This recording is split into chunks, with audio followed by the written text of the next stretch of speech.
Lifting Leaders podcast, where we're unleashing leader possibilities to make a better world.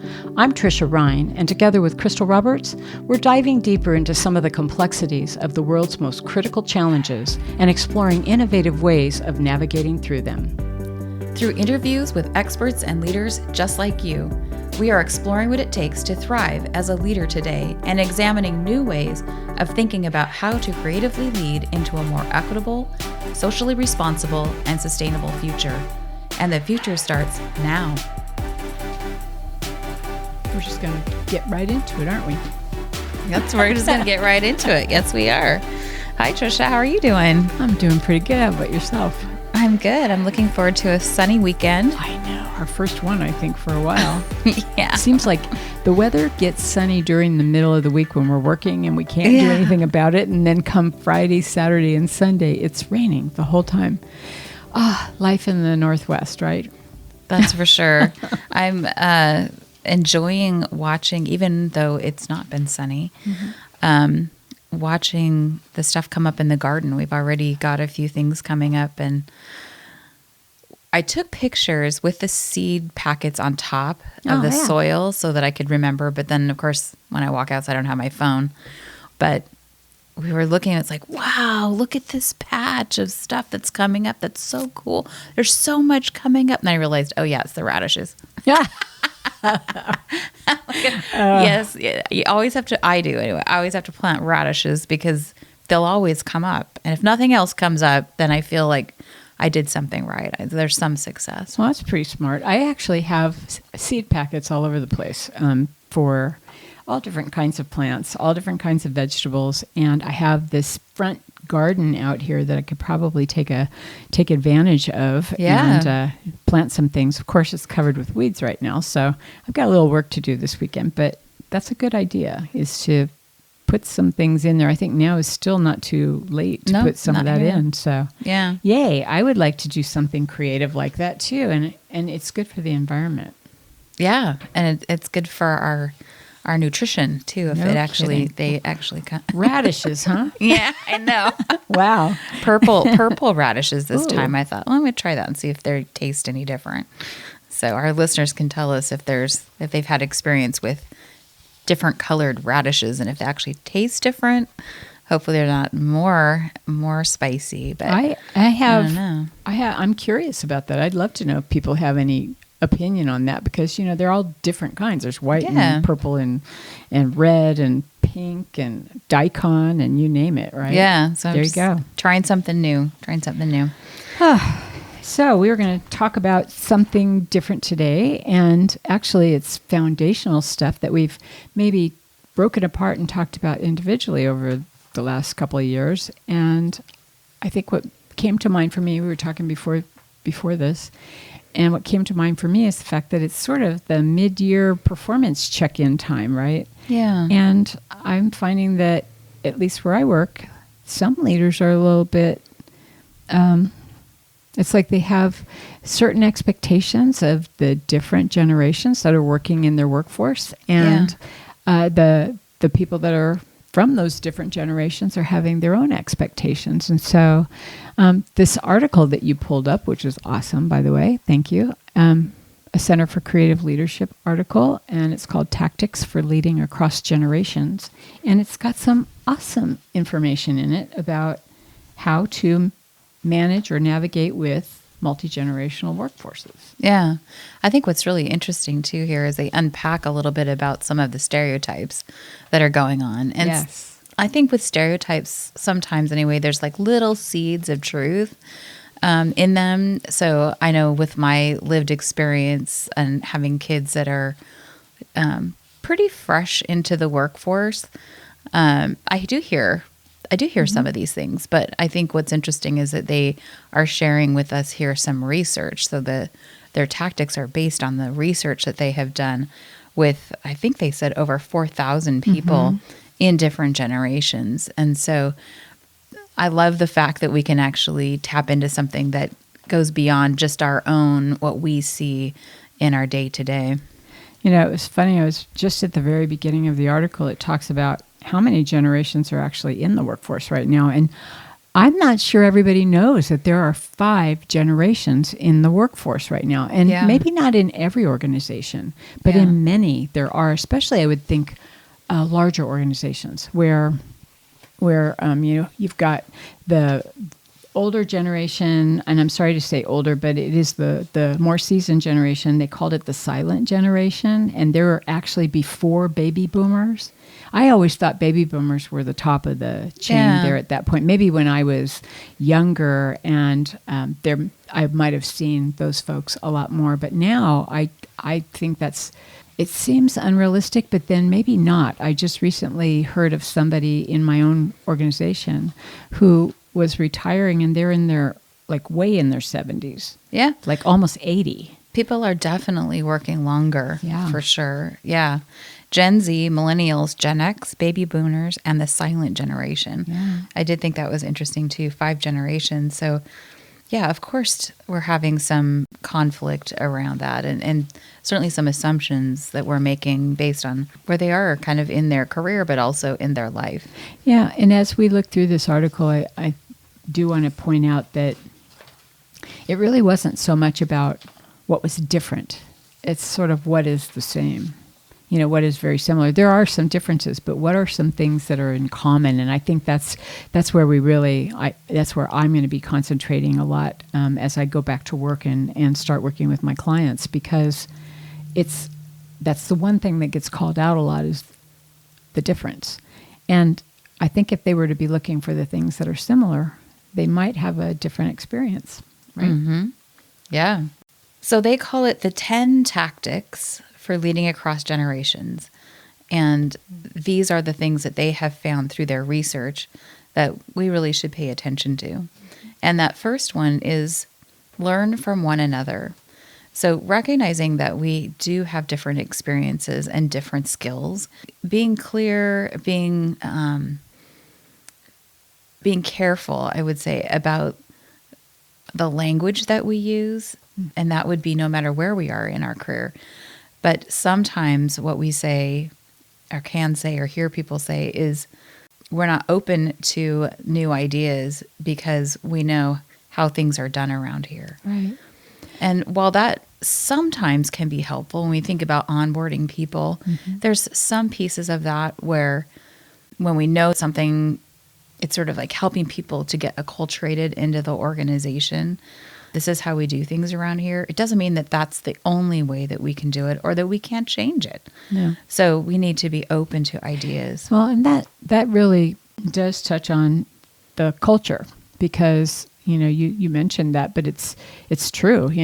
That kind of drives culture. Is that's the way we do it around here, or we tried that and it didn't work. Yeah. And then not want to go there. And when you hear about people who are coming in who are newer employees or less seasoned employees, they don't want to hear that.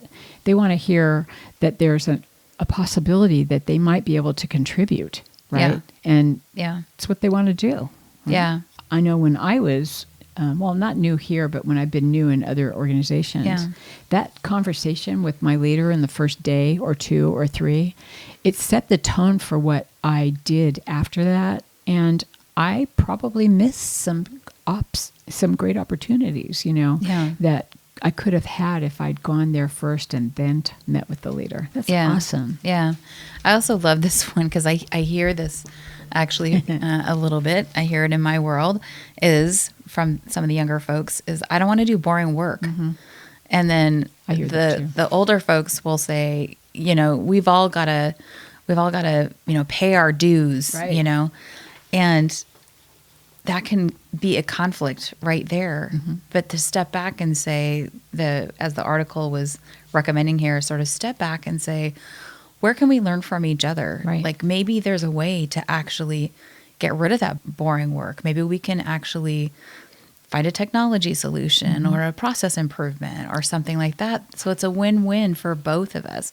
We don't have to do any boring work and they don't either. Well, we've talked about this with respect to getting people on board with things, helping them to buy into stuff.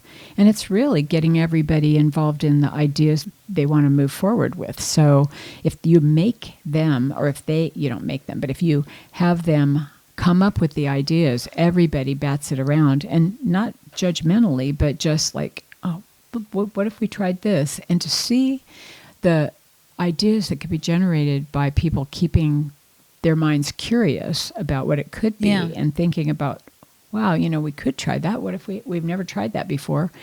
And what that could do is it engages everybody. It engages them, and it also gives them ownership on what they're doing because they're the ones that came up with it. Yeah. Right? Right. Yeah. And they did say something about reverse mentoring here. And we did talk about that in one of our episodes. So I think it's, if you haven't heard it, just go back. I think we've got it in, I think we actually may have labeled it reverse mentoring. It's several sessions back. Yeah. Yeah. But giving people the respect and the honoring what people are bringing to the table and recognizing that you can actually learn from each other. Yes. Yeah. The second one I love as well, and this is something that has been, I think, more front of mind since we had the pandemic. Yeah. And thank goodness it hasn't gone away. It wasn't a flash in the pan kind of thing, right? Yeah. And that is fostering well-being. And that's something that I think everybody is interested in. I would say the younger generations, or they say younger workers, I'd like to call them less seasoned workers. They want to have relationships and they want to build that community in an organization, which is very healthy. Yeah. And often we have people who are in the older generations or the more seasoned generations. Some of them are very much mavericks. They are, I actually, work around some people who are like that. They just get in, dig in, do their work, don't want to necessarily have a lot of interaction, especially if it's personal, for goodness sake, and then there's no real community within or amongst their coworkers. But our less seasoned folks really do want to have that. They also want to do that not just inside the organization, but they want to have some community outside the organization too. And I have heard that a lot lately from people that I work with. It's like, can we just go out and eat together, or can we just go out for drinks after work or something like that? I mean, they just want to have a different level of comfort around the people they work with because they spend so much of their time together, right? Yeah. And that's good for everyone, I think. And that some people aren't going to participate, but I don't think that's what they're saying here is that it's not necessarily generational. Right. It's more individual. Yes. Some people, older or younger, aren't really going to want to engage in that way. So what is it that works for you, and what does it work for your team? And what are those expectations as a leader that you need to set for people to be both engaged, but it's okay not to also engage in that kind of stuff. So, and that's important because everybody comes to work with their own stuff going on in their personal lives, right? And some people come to work just to make money so that they can live their personal lives with their families and stuff like that, right? And so to interact with folks after work may not be as important for them because they want to be with their families. But that's not always the true, or not always the case. The other one is like engaging or encouraging people to participate in wellness programs, which have to do with, mind and body wellness. So there's a lot of exercises and mindful moments and things like that where you meditation and yoga and all sorts of things that people say they like, and I know I like it. I like to have that that different focus. Where I work, they do have a wellness program, and there are so many different things you can participate in. And it doesn't take that much time to do it, and you get points. Like, I don't care what the points do, but I just want points. But it's not just that; it's the whole idea that I'm doing something that is healthier, and it's not. It takes me away from work for a few minutes, so I'm not steeped in it all day, right? Yeah. So, just considering all the things that actually support people to be successful with their well-being, flexible schedules, remote working, what is possible for people to do. And that actually supports all generations. And they do say that for leaders to lead that, they need to lead by example. So in other words, we've heard the walk the talk term, but it's true. If you want to see people get engaged in something like that, do it and show them how well you feel. Show or talk to them. Share what the experience means to you. That's telling your story, basically, about what your experience is in wellness, and it can engage other people. It's like, wow, maybe I'll try that. Yeah, right? Yeah. Number 3 is share values and show respect. And I thought the discussion on values was super interesting. And they showed that when they did their research, that there is a set of values that's widely shared among all generations, and that family was one example of that. But some of the other were integrity, achievement, love, competence, happiness, self-respect, wisdom, balance, and responsibility. And when we think about those values, clearly it's not about generation. It's about being human. That's right. Yeah. That's right. Well, and one of the things that they pulled out of this, which I thought was interesting, because I had this very thought and feeling and belief and philosophy, or whatever you want to call it, when I was starting out in business. And that was that my personal values need to sync somehow with my business values. And I still believe that. I think if they're that far off, if there's a gap that's too large, you're not going to be happy at work, right? And I think Marcus Buckingham would tell us that's true. You have to have there has to be some synergy there. It doesn't have to be complete, but there has to be enough that you can see the thread between what you believe and what the business believes, right? And so it does say that all different generations want, to be treated fairly, and they believe values are important.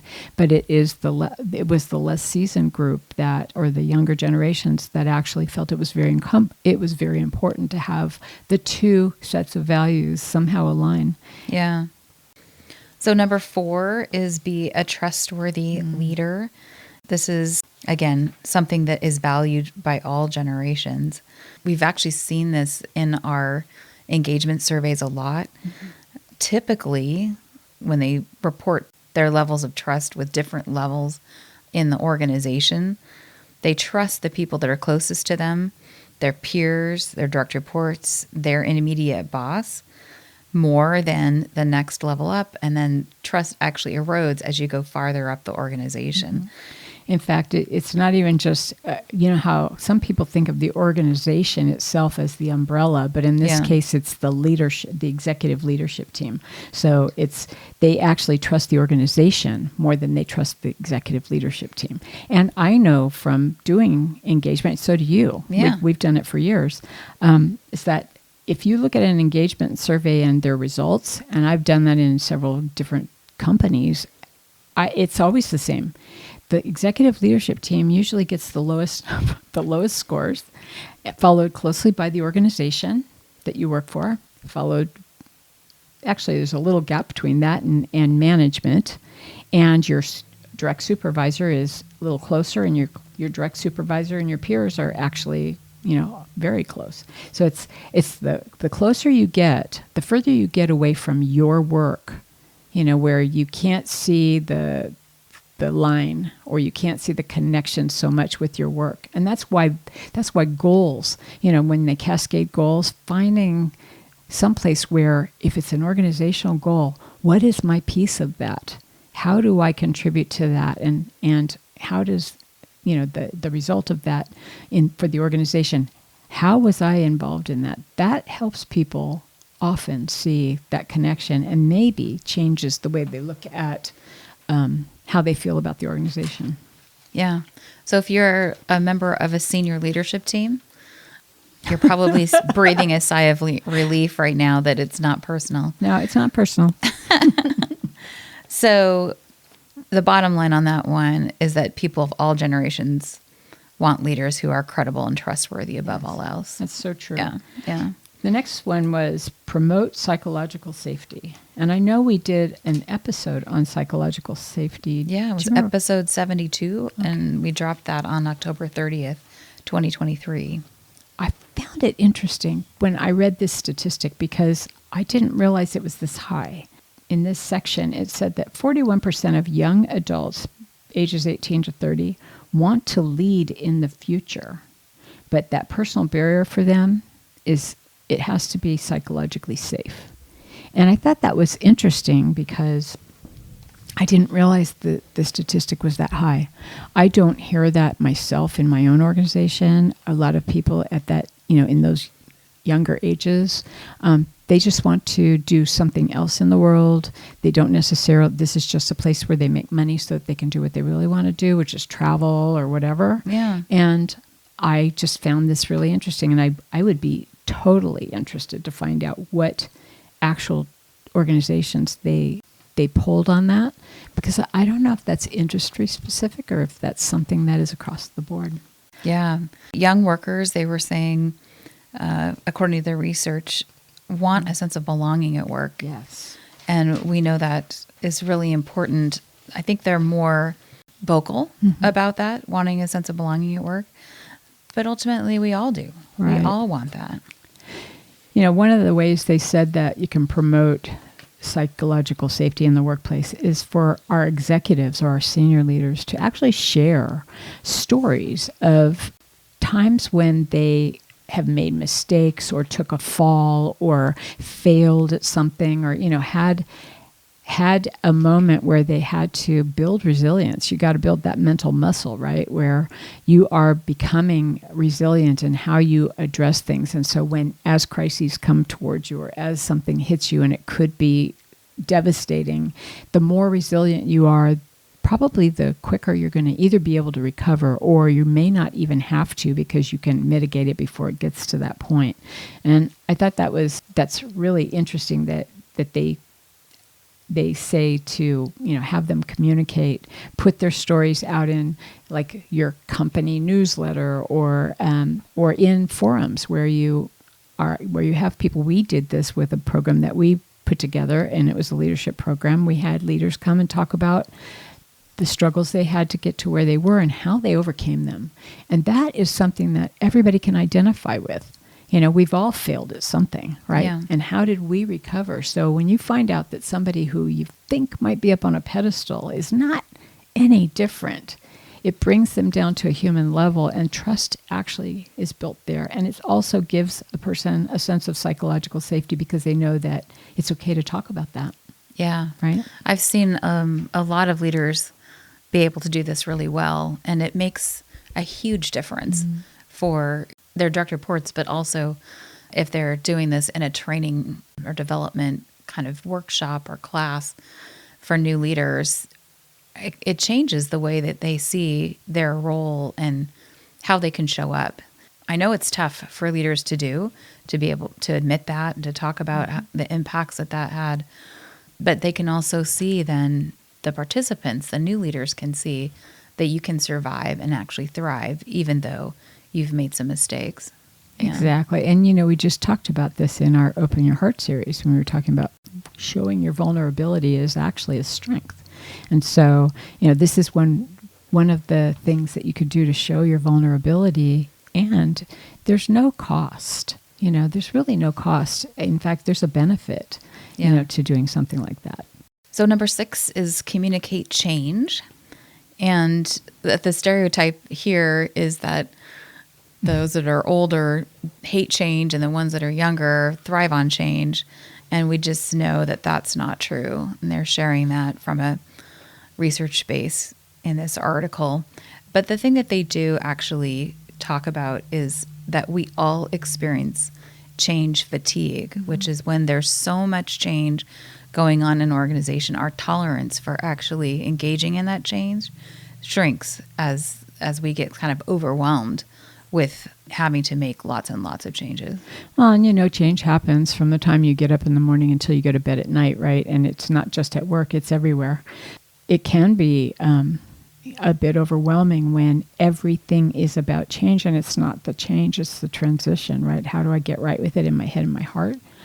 What I was thinking as I was reading that particular paragraph was that it says in here that it's all about how much someone has to gain or lose in the change. And it brought to mind a situation that I just recently had with someone where they were being asked to change. Their whole department was changing, but they are the only person the only new person within like the last year and a half, and pretty unseasoned right out of college, and learning their or growing in their own career.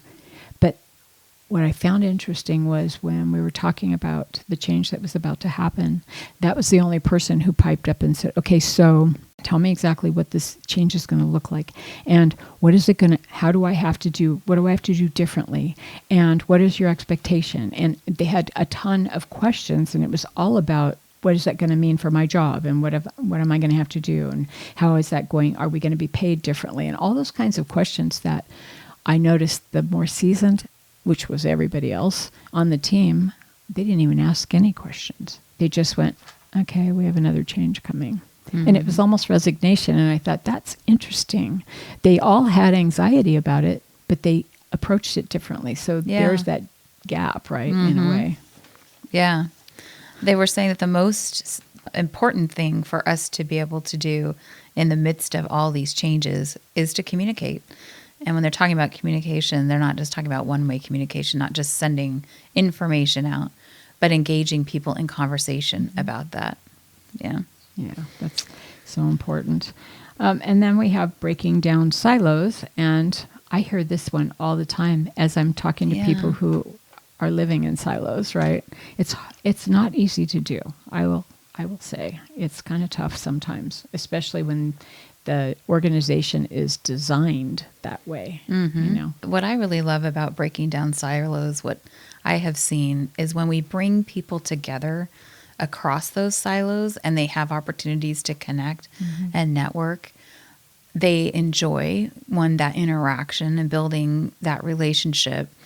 But it also creates kind of this cross-pollination of ideas. And so they walk away with energy around thinking about problems and processes in new ways. And they come up with just really cool ideas. Yeah, it's interesting that I hear more about silos with our less seasoned employees because they feel it, right? And traditionally in some of the departments in my organization, they really have operated as separate silos. And so these are the people who are looking for opportunities to reach across and to get to know what everybody else is doing. I have a fairly new, I won't say coworker, but somebody that I know in my own department who is doing that right now, looking for opportunities to get across the lines and collaborate with other people and try to put something together where we all have a stake in something. And I think that's a great idea. I mean, it builds community. It is a great way to bring in strengths that we don't often get to see when we are working in silos. We know what our strengths are. We work with those strengths, but sometimes we don't see that we're missing some. And going across is a great way to find that out. Mm-hmm. Yeah. I think the other thing they bring up here, which I thought was really interesting, was they're also talking about silos in the sense of generations and just people. And that if we can actually provide space for people to tell their stories, including how their personal background and social identity influence the way they work, that helps also to build relationships and commitment to the organization. Yes, yeah. I agree. So number 8 is do the right things to retain talent. And so important, even though I think it is slowing down a little bit, this constant turnover. We definitely want to make sure that we're providing an organization and a culture where people want to stay. Mm-hmm. And one of those things that people look to is, do they have room to advance? They also share in this article that employees are looking for respect and recognition, better quality of life, and fair compensation. And another thing they mention is the ability to actually have influence, have input into decision making, those big decisions that really matter. And I thought that was interesting too. And I am hearing that a lot. And I think you mentioned that before we got online today, is that more and more people are wanting to get involved in the decision making. And it's an expectation. And for organizations that have a more seasoned workforce or organizations that have never been used to having that kind of pushback, it's a little uncomfortable for some of them right now trying to get on board with it. But oh my gosh, how exciting, because the difference that we're going to see in the way things are done, I welcome, different perspective coming in and saying, let's change this up a little bit. I want to have some decision-making power here. I mean, I'm an employee and you're expecting me to do a good job, so I need to be able to tell you what I'm going to do. And I think it's not a bad idea. It's not a bad idea at all. We've lived through all these years with doing things a certain way, and this is a kind of a cool change-up. Yeah. Yeah. The next one we have is creating a learning culture. And we've talked about this before too. It's so important that we touch on learning because it is not a generational thing here. Everybody wants and needs to have opportunities to grow and stretch their skills and become more well-rounded. And this article does touch on that. It says that, everybody wants to learn. And everybody wants to make sure that they have training necessary to do their current job well. And if you have aspirational goals, they want to know, what do I need to do to make myself competitive, for those future positions? Yeah. And I think they mention here something that we believe really strongly in is that everyone needs to have a personalized development roadmap or plan. Yes. So that really helps us to be more intentional about that development, to think about what do I need now, what do I need in the future, and how am I going to go about getting that? Does it take resources? Do we need to hit budget for it? And then thinking about the full loop on that, like how am I going to bring that back to my team, to my coworkers, to my direct reports? How do I spread that knowledge into the organization as well? Yeah, and as you're talking, I was thinking about, what I've used as individual development plans over the years. And one of the things that I always touch on are what are your strengths and what are your opportunities. And so, the strengths are always competency-based, and I know that a lot of businesses they're not identifying competencies anymore because there's so much more than competencies at stake. But it's a good place to start sometimes, So if you're looking for, results focus, or if you're looking for, interpersonal savvy or something like that, what are those things that you can put on a development plan that you will be able to see a difference on when you're done? So what you're doing is essentially saying, okay, what are the strengths we need going forward in this organization? And if a person is interested in going down that road, then you're going to start seeing it because they're interested, they are practicing it once they're done, and they've identified it on their development plan. It goes from being an opportunity to a strength, as they continue to practice it. Keeping that document or whatever you call, whatever you do, whether it's online or not or whatever, keeping that evergreen by, touching base with it every 6 months would be great. And that way, if you see any movement in 6 months, great. If you don't, that's a red flag to, get out there and start doing something so that everybody has an opportunity every year for some kind of development, right? Yeah. Yeah. Yeah. That consistency is really important. Mm-hmm. Yeah. And the last one, 10, building coaching skills. So I love that they said, of course, since we're coaches, we've heard that younger people are constantly asking for feedback and can't get enough of it, and that everybody wants a coach. Like, yes, run out, get a coach. We all need them. Today. Hire me today. Well, and one of the things they said that we've heard that older people don't want any feedback at all. And I think that's just so short-sighted. I think it depends on how you get it, right? Yeah. And coaching is one way to really bring feedback into a place of potential growth and something positive and something that you're probably more likely to work on because it's delivered differently, right? Right. If it's not delivered well, it's not going to be helpful. But we know, and they know through the research here, that everybody wants some kind of feedback. They want to know how are they doing? Where are they doing well? And where can they do things even better? Mm-hmm. Yeah. And always remembering that feedback comes also in many different forms. Yes. So it's not just the annual performance review, that this can be a practice, a daily practice or a weekly practice, for sure, in your one-on-ones as a leader, giving feedback, of course, but also asking for feedback. Yes. Yeah. And one of the things about feedback that I love and I encourage is that if we were to offer feedback on a regular basis, as you were just saying, it gets people used to hearing it. And the more you get feedback and the more you give feedback, the more comfortable you are with feedback. And so it's not an uncomfortable moment where, I've got to go into my leader's office and they're going to close the door and they're going to like totally blast me with feedback. Well, it's not like that. It really shouldn't be like that. Feedback should not be held until some negative thing has been collected and then you give it to a person. Positive feedback is absolutely essential. Let people know what they're doing well and what specifically you liked. And if they're an employee who wants to add value, they're going to go after that every time. They're going to say, okay, that's what my leader likes to see.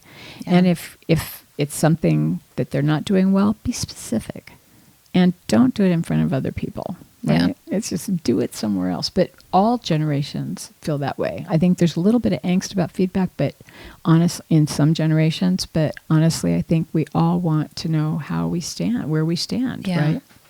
I think sometimes, depending on the level of feedback that we're getting, that's where a good coach really can help. Yes. Because unpacking what does that actually mean, mm-hmm. and actually sometimes when you get that more developmental feedback, it can be kind of tough. And mm-hmm. so how do we process it and unpack it and learn from it and move forward? Right. Yeah. And one of the ways that we do give feedback as coaches often is to conduct things like 360-degree feedback loops, right? A survey where people are getting feedback from their leader, their leader's leader, sometimes their peers, their direct reports if they have them, and others outside the organization sometimes or outside of their own department.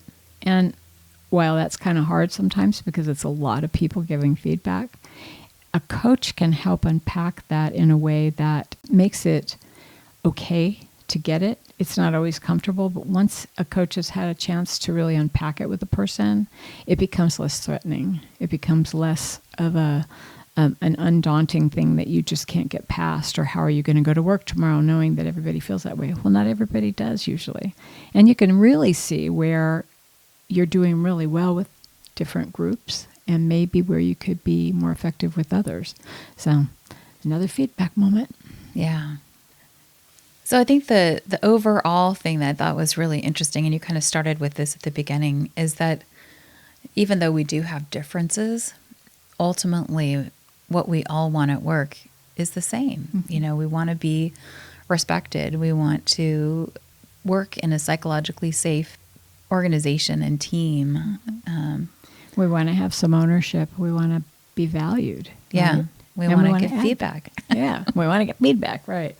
So. Yeah. So all those things are important to all generations. And so sometimes this article was making the point that sometimes we get very concerned about how are we going to lead and manage in a way that addresses all the different needs of the generations. And of course, we want to be open and really listen to what people's experience is, and know if you're leading in a way that demonstrates good leadership practices, you're going to be doing what you need to be doing.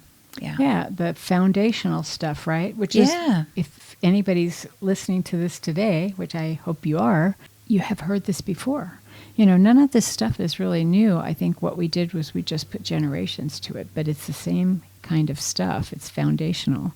And that's the one thing that doesn't seem to change. We may change what that looks like sometimes, but the foundation of, being a vulnerable leader to show strength and being fair to people and offering them opportunities to grow and, and taking input and giving feedback and all of that stuff. It's foundational stuff for leadership. And if you're doing it now, bravo. I think that's great. Yeah. Yeah.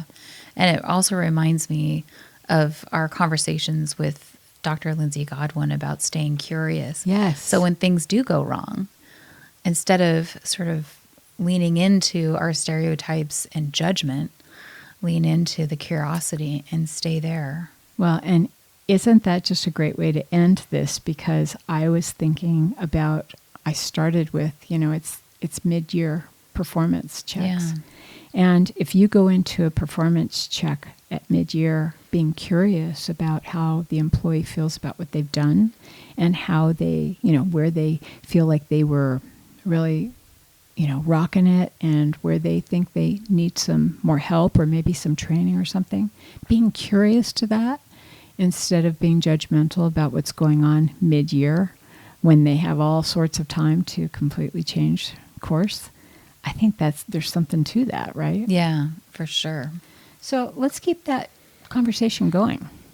If you have questions or comments about the show, you can find us on all our social media channels at lifting_leaders. We have so many exceptional podcast episodes coming up with more fantastic guests, so be sure to subscribe to our podcast on Apple Podcast or wherever you listen. If you know someone who would find this episode inspiring, share it with them, text them, email them, or take a screenshot and share it on your Instagram and tag us at lifting_leaders. If you'd like to know more about us, our guests, or the show, please go to our website at liftingleaderspodcast.com. You'll find our show notes there as well. If you're looking for help in developing your leaders or would like a growth opportunity yourself through leader coaching, please contact us through our website at www.liftingleaderspodcast.com. Thank you to Ari Chance Roberts for his technical support of our show. Finally, please take 30 seconds to follow us. It helps you because you never miss an episode, and it helps us because you never miss an episode. To follow us, go to the Lifting Leaders Podcast Show on Apple Podcasts, Spotify, or wherever you listen. Then just tap the plus sign in the upper right-hand corner or click on follow. While you're there, if you'd be willing to give us a 5-star rating and review and share the episode with a friend, we would be very grateful. Thank you, Crystal. This was a lot of fun. Thanks, Trisha. It was your idea. Oh, yeah, it was a good idea. Many thanks to you, our listeners. We do appreciate you, and we're so glad that you're with us. Find ways every day to lift each other up. Take care. Bye.